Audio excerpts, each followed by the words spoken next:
Welcome to the Wall of Power Radio Hour. This is your host, Paul Metza. It is raining purple in the Wall of Power Radio Hour land. This week is the 30th anniversary of the movie Purple Rain, featuring one of Minnesota's greatest and most prolific musicians and entertainers, Prince Rogers Nelson. We're going to look back at his start in Minneapolis and chat with his first musical mentor, Pepe Willie, the co-writer of his first hit, studio owner Chris Moon, and finally, a conversation with the original keyboardist in Prince's band The Revolution, Mr. Matt Fink, including a live studio performance of the two of us doing one of Prince's greatest songs.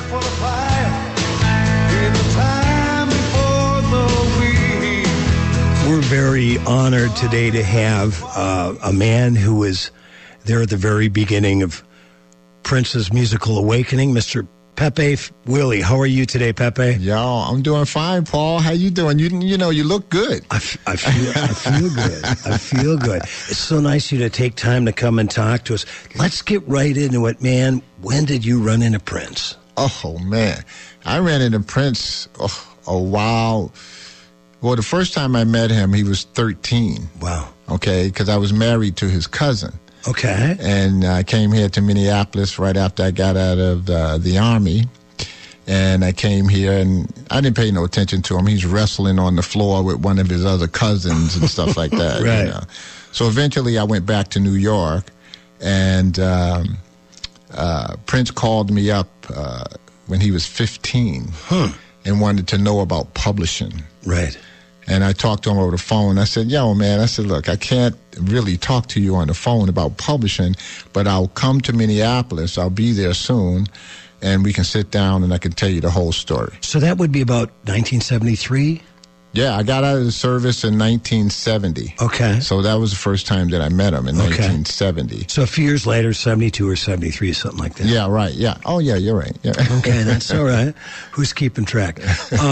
So you came back to Minneapolis and you started to chat about publishing, and where did it go from there? Well, we talked about publishing. Before that, what happened was my wife's father, my father-in-law, Eddie Mandeville, was giving a ski party at Paul's place.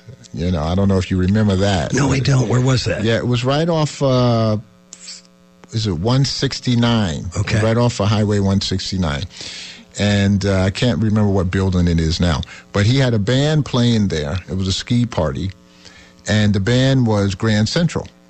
Okay, and then this is the first time that I heard the band Grand Central. And that was Prince's band? Prince's band. Was Jelly Bean in that band? No. But when the time that I came along, Morris Day was the drummer. Okay. Andre Simone was the bass player. Okay. Prince played guitar. Linda Anderson played keyboards, which is Andre's sister. Okay. And William Dowdy, who we call Hollywood, was playing percussion, right? So they was playing a bunch of like Earth, Wind, and Fire tunes, you know, cover stuff like that. And Morris's mother, LaVon, was their manager.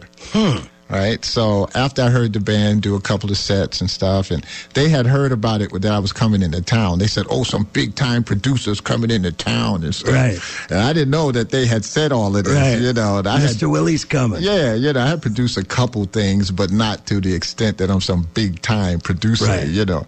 So, but I did know a lot about the music business. I knew the music business like the back of my hand, you know, because I grew up with my uncle, who's founding member of Little Anthony and the Imperials, who are now into the Rock and Roll Hall of Fame, inducted in 2009. Sure. Now, what was your uncle's name?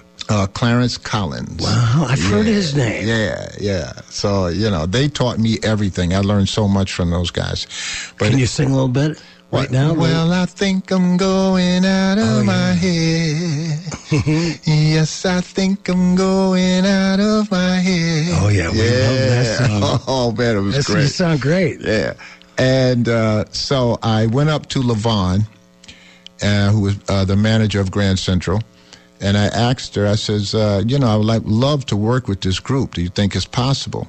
And she says, yeah, sure. It was great, So automatically we started setting up rehearsals at her house up in the attic. Great. They had everything up there. They had a blackboard up there with chalk. You can write things on the board and everything. So I asked these guys, I says, all right. I says, Morris Day had a 7-piece drum set. But they only played 3 drums. I said, yo, man, no, you got to play all of that.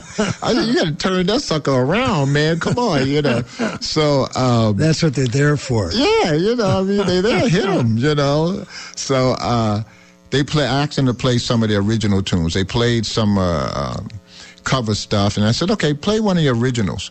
So Prince had a track called Sex Machine. Okay. And Andre had a song called Remind Me of Me. And so I said, all right, go ahead and play it, So those guys started playing Andre's song, You Remind Me of Me. So, and they're playing, they got it going on. They started singing a little bit. And I'm going like, then they started jamming, Right. And they just jammed for like 5 minutes, man. I said, yo, man, hold up. Wait a minute. I said, first of all, you guys got to have basic construction, writing construction. You have to have an intro. You have to have a first verse. Then you have your hook. I said, the hook is what everybody's going to remember. Right. They're not going to remember the words right now because they don't have the record. But if they went up, to their friends, if the song was playing on the radio, and they says, hey, man, did you hear that song? It was You Remind Me of Me, because that's the hook. That's the only thing they remember. Well, it's like they say in Nashville, don't bore us, get to the chorus. Right. I love it. I'm going to use that. Go ahead. So, but in any event, so I taught them basic music construction, and I told him, I says, if you use this construction, your songs are going to turn out to be either like 3 minutes, 3:30, or something like that. Right. If you add a bridge or whatever, things like that. So another thing is, I found out when they was doing this song, You Remind Me of Me, everybody was singing something different. They didn't know the words. The only one who knew the words was Andre because he wrote it. So I said, okay, wait a minute. Okay, look, you guys put down your instruments, okay? I said, Prince, grab your guitar. Prince grabbed the guitar. I said, just start, playing a little bit, you know what I mean? So he played a little bit, and I said, okay, that's cool. And he was a great guitar player. Right. I says, cool. I says, well, Andre, write the lyrics of the song on the blackboard, right? And he wrote it up there. So as he's writing, the band members are going like, oh, that's what you were saying? I didn't know what that was saying. I thought you were saying something else, you know what I'm saying? So now everybody's on point. Everybody's, on the same page. They know what the words are. We have the construction down, and we start working that way, And that's how it all happened. And then I also, not only their instrumentation, but I talked to them about the business of music. Right. And that was very important. I told them about recording sessions and how you get paid making money doing recordings in studios. Right. Writers' royalties, publishers' royalties, production, what a producer does, a manager, what a manager does. When do you need a manager? When do you don't need a manager? Right. I mean, the whole business aspect, I told them all about this. A little later in the conversation, Pepe was talking about the time his band 94E was in the studio at Sound 80, and a young Prince played guitar and sang background vocals on several of the tracks. This is a great story about a song Pepe and Prince wrote together. After the story, we're going to hear this original song, one of the first Prince ever recorded. Actually, what happened, I wrote the music, and Prince came in, and I played it for him. And he goes like, oh, wow. He said, that's great, man. He says, I think I'm going to have some lyrics for that, And he took it, and then he brought it back next day, And that was it. That was the song. Right. You take me out dancing. You fly me all around the world. You whisper sweet words in my ear. What makes you think I'm that kind of girl? You know what I'm saying? Oh, I love just it. Just another sucker. Wow. So that's how that merged. And, so it was great. I love that poetry.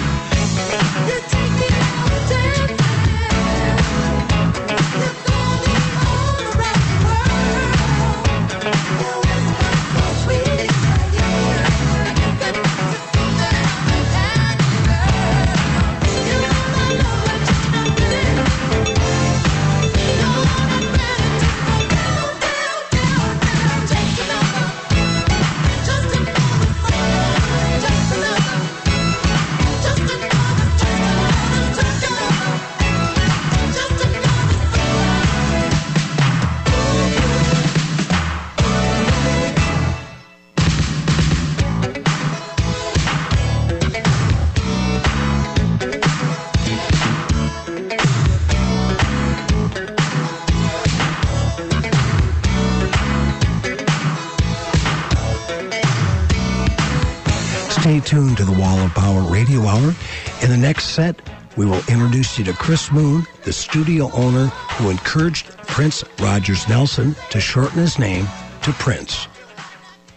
We have a very special guest on the Wall of Power Radio Hour, a fellow who's been nice enough to give us some time this afternoon. From the sunny climes in Florida, Mr. Chris Moon, who used to run a place called Moon Sound on 28th and DuPont in Minneapolis. Chris, thanks for taking some time with us today. It's my pleasure indeed, and I'm delighted to spend some time with you today. So when people study the history of what we know now as the Minneapolis Sound, a lot of musicians that we associate with that sound recorded at your studio at some point, correct? Well, I don't know who you'd be referring to. Well, which one? Andre Simone. Oh, yeah, Andre, and Des was there, and right. I produced Jimmy Jam and Terry Lewis, and those are the guys I'm thinking about. Yeah, I mean, I think the Minneapolis Black Sound was really promoted and got off the ground by a bunch of white guys with various recording studio skills, and it was really an interesting time. I remember when I was starting to do black music, and maybe that's not a copacetic thing to say, but that's what it was. I was recording a lot of black bands, but I was getting death threats. I mean, it was a pretty volatile time back then. Well, and people were not really comfortable with the ethnic mix of the cities, I don't think, at that point in time. And as the music became more popular and as it became more identified with Minneapolis, I think Minneapolis in the process became more of a, comfortably mixed race city. Well, it's such a beautiful circle we have here because Jimmy Jam and Terry Lewis recorded at your place, and now we record the Wall of Power Radio Hour at the old Flake Time Studios, which Jimmy and Terry built, which is now the Minneapolis Media Institute. So I love that circle. Tell us a little bit about the first time you heard Prince.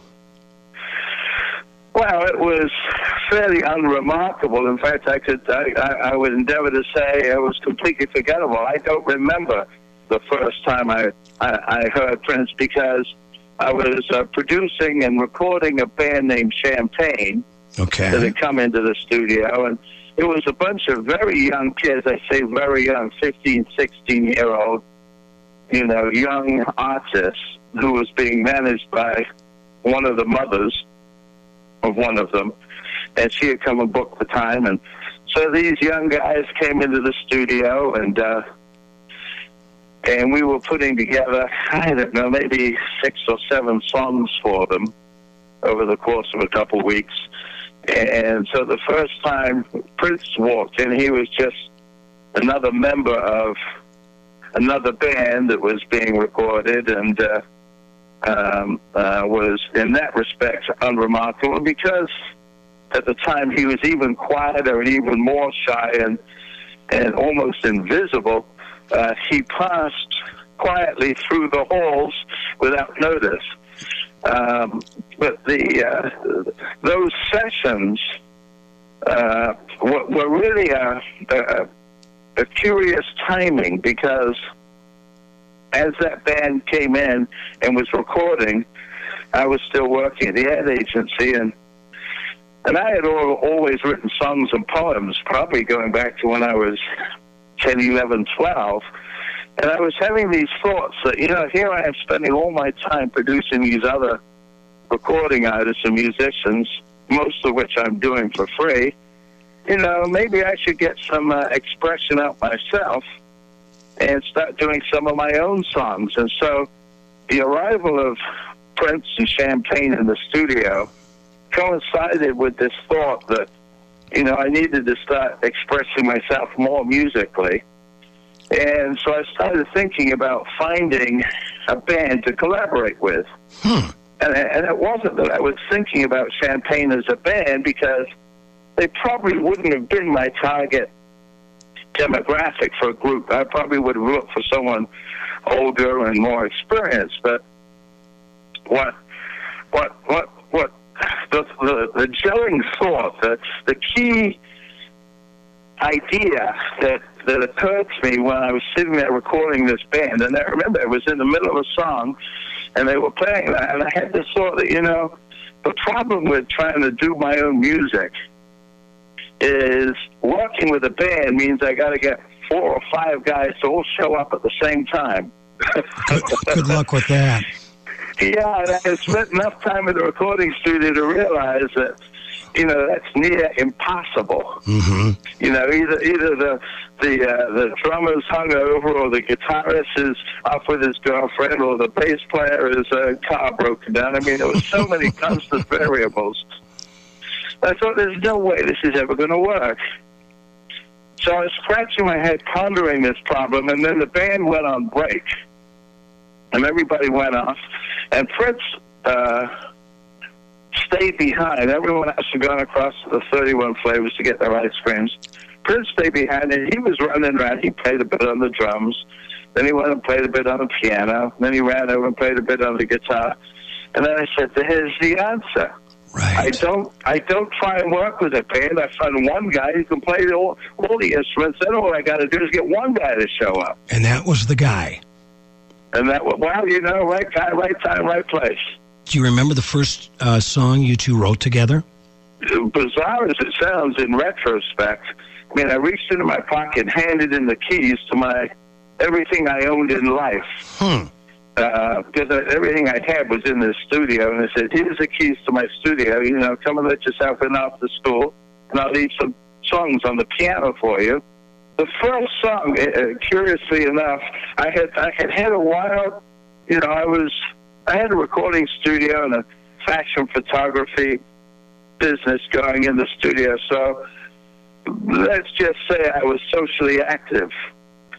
And that's it had a diplomatic way of putting that, Chris. I like that.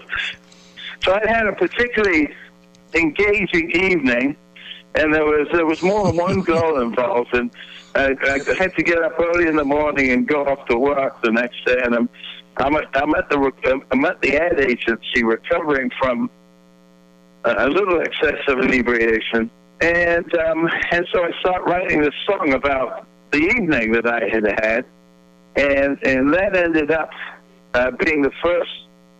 That ended up being the first song that we did together, and curiously enough, ended up being Prince's first hit on his first album. And that was Soft and Wet. That was Soft and Wet, yeah. And the funny thing with that song is when it finally came out, my mother heard it, and she was a very, very proper English woman. In fact, I'd never heard my mother swear. I mean, she was that proper. Until she heard the tune. Well, no. So she hears this song on the radio, and she said, well, I like the song, but what is it about what's soft and wet? And I remember at that moment, the world became just, this terribly small place. And I looked over at my father, who was standing there next to me. He looked back and he says, "You're on your own, son."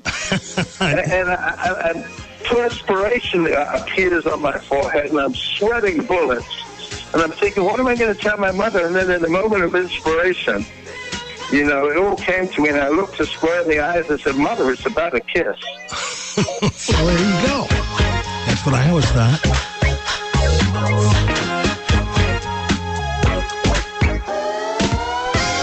We'll be back in the third set with Prince's keyboard player, Matt Fink.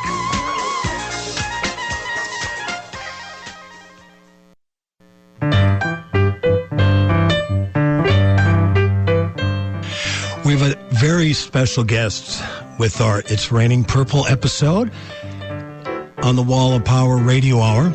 A man who I had the pleasure to get to know just a few years ago, although I've been listening to his music via Prince for over 30 years. Mr. Matt Fink, thanks for joining us this afternoon. You're welcome. It's my pleasure to be here. You are a Minneapolis native, aren't you? Yes, I am. I grew up in St. Louis Park, actually, which is the earliest, one of the early inner ring suburbs of the Twin Cities on the western side of Minneapolis. And when did you start playing music? My parents got me started taking piano lessons at the age of about 6. 30 years ago. Yeah. Actually, yeah. Yeah, 50. No, 40. I'm sorry. 50. We're the same age. So you've been doing it as long as I have, about 50 years. Yes, which definitely. That's about as long as it takes to get to know what you're doing, right? That's very true. Yeah, I'm still learning every day. Well, let's get right into it. How did you hook up with Prince? Prince was introduced to me by Bobby Rivkin, who is a.k.a. Bobby Z, the drummer with Prince from the Revolution, and the first drummer in the band, which was formed in 1978. Bobby actually also went to St. Louis Park High School with me.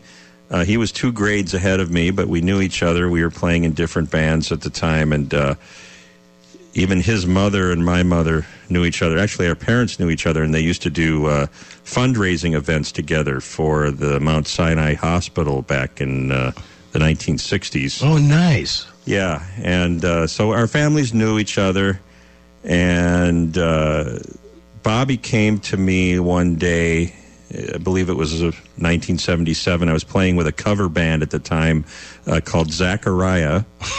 And what kind of music were you guys playing? We were playing pop rock. We were playing all the top 40 hits on the radio, like Boston, and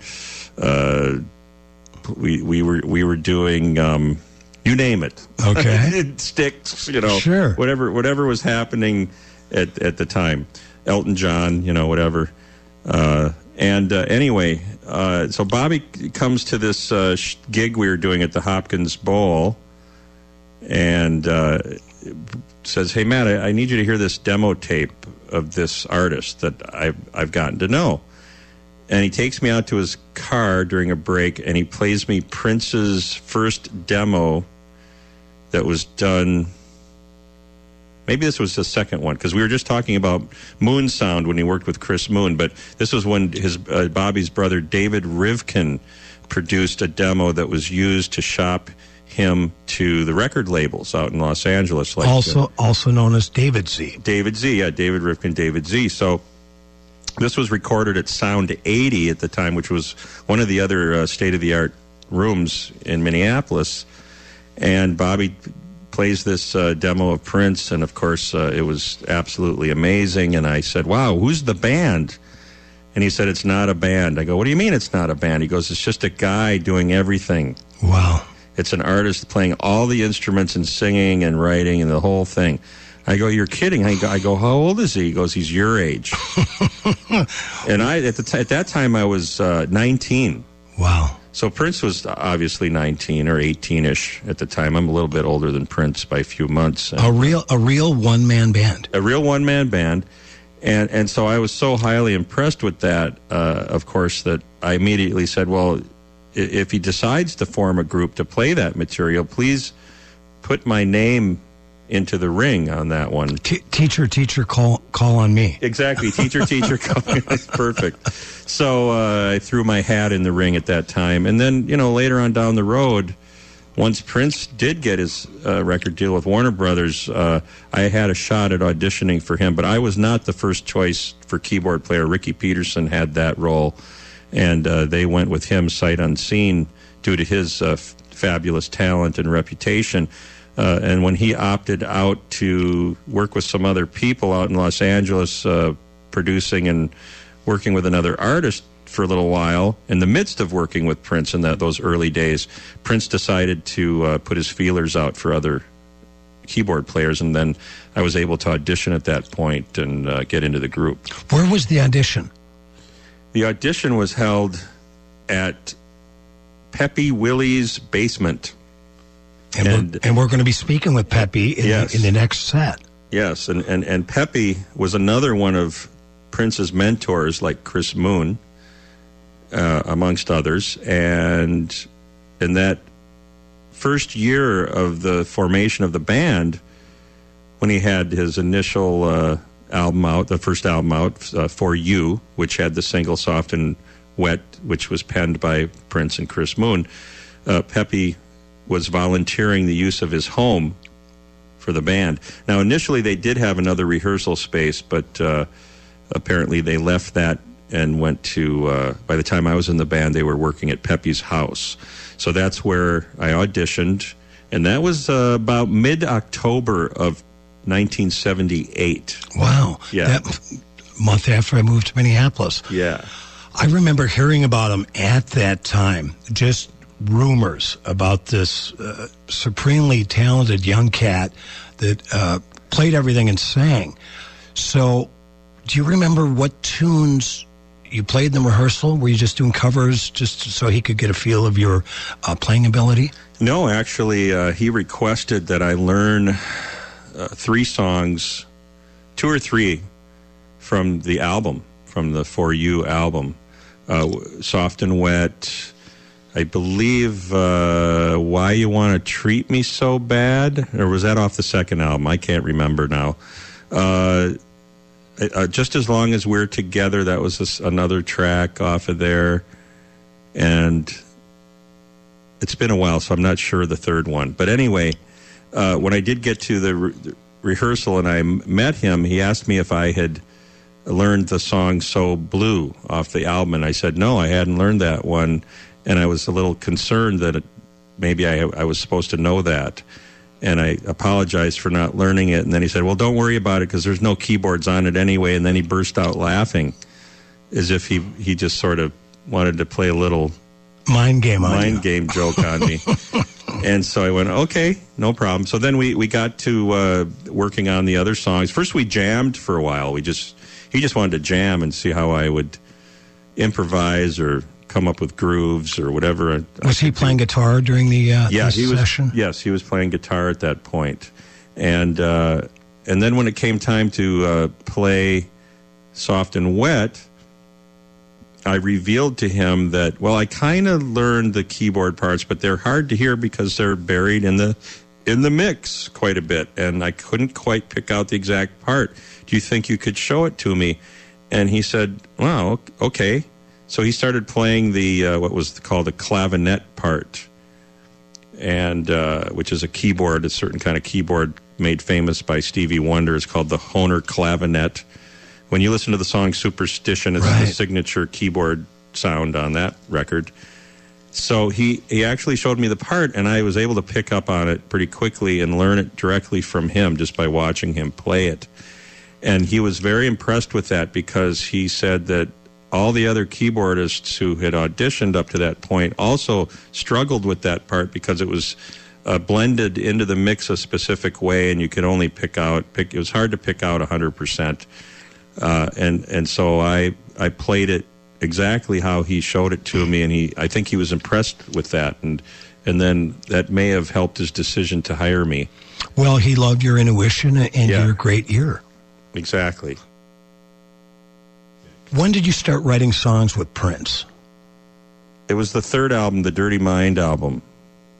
First, he had For You, did that all himself, and he did the second album, which had the I Want to Be Your Lover was the single. That was the second album, just called Prince.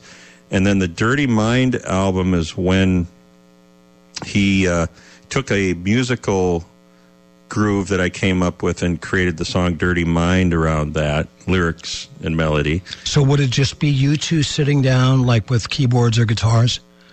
Just the two of you? Yeah, in a way. The issue with Dirty Mind is that one was germinated, the idea was germinated during a jam session with the band, actually. We were just playing around, and I happened upon this keyboard riff that he really liked, and then he invited me out to his home studio, that evening, and he had me record that with him.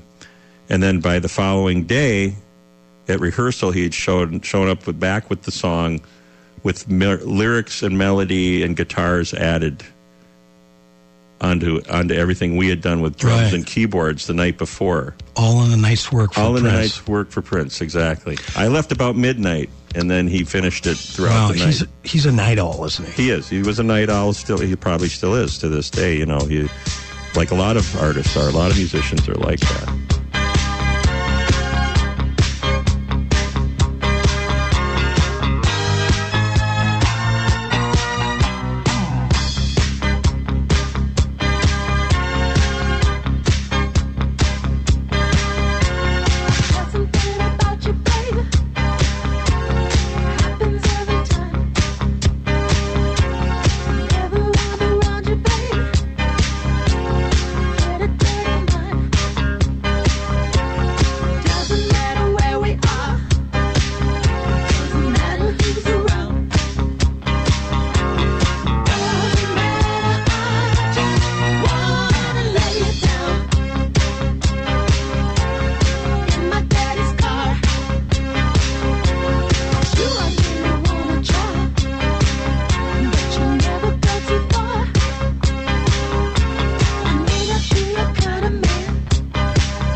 You're listening to Dirty Mind by Prince, co-written by my guest, Dr. Matt Fink. We'll have more conversation with Dr. Fink in the fourth set and also a live performance. So did you travel the whole world with Prince while you played with the Revolution over the years? That's correct, yes. I spent 12 years with Prince. It must have been an amazing thing when you were there from the beginning just to watch the whole phenomenon grow. You did open for the Rolling Stones. We did open for the Rolling Stones in, could have been late 1980, early 81. Wow. I can't remember the exact date. I'd have to look that up. But Mick Jagger was highly impressed with Prince. Oh, I bet. And wanted to introduce him more to the world through their fan base. So they wanted to help break Prince, obviously, and they invited us out to do 3 or 4 or 5 shows. They were indoor stadium, dome stadium shows, except for the first ones, which were at the LA Coliseum in front of 90,000 people. Wow, what did that feel like? Amazing. That was crazy to be in front of that many people. Very nerve-wracking. It was quite an experience to be backstage with all the paparazzi and all the other artists that were there performing. You had Jay Giles Band on the bill. You had George Thorogood and the Destroyers, us, and the Stones. Wow. And we were the very first group to go on, of course, and our set was only, maybe half hour, 35 minutes long. So we take the stage, and I'd say about the first 50 rows of people, half of them gave us the finger. That was Thorogood's fans. Whoever they were, it was Thorogood, Stones, whatever, was the hardcore Hells Angels people that the Stones would attract. And because, of course, they used to be their bodyguards back in the day. Right. And, anyway, I thought, what happened to the 60s crowd, the peace and love crowd? Why are they being so mean to us? And so they were kind of offended by Prince's image, I think, because in those days he was wearing a trench coat, bikini briefs, thigh-high stockings, and high-heel boots, and a bandana with no shirt. So apparently that offended even the 60s crowd. I don't know why. Still a great look, though. Still a great look. When you look back on it now, yeah. It would never work for me, but, No. I wouldn't pull it off. Yeah, so what... Boy, and not long after that... There was a lot of food thrown at us, by the way, too. I just want you to know. Anyway, we'll get back into that later. Go ahead. So, not long after that, all of a sudden, the movie Purple Rain is starting to come together. That's correct. Well, you had 2 albums that was the Dirty Mind album, the Rolling Stones episode. Right. And then you had Controversy following that, 1999, and it was really during the 1999 tour that Prince was coming up with the idea to do the Purple Rain movie. Did he talk to you about that at all? Not until the end of the tour, the 1999 tour, he sat down with me and discussed it at that point, yeah.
version of Purple Rain. Thanks for listening to the Wall of Power Radio Hour. This show was produced by Paul Metza, recorded at the Minneapolis Media Institute, and engineered by Brad Knaber. We'd like to thank our guests and sponsors. Like us on Facebook at Wall of Power Radio. Follow us online at wallofpowerradio.com. This is your host, Paul Metza, reminding you to be kind and make someone happy.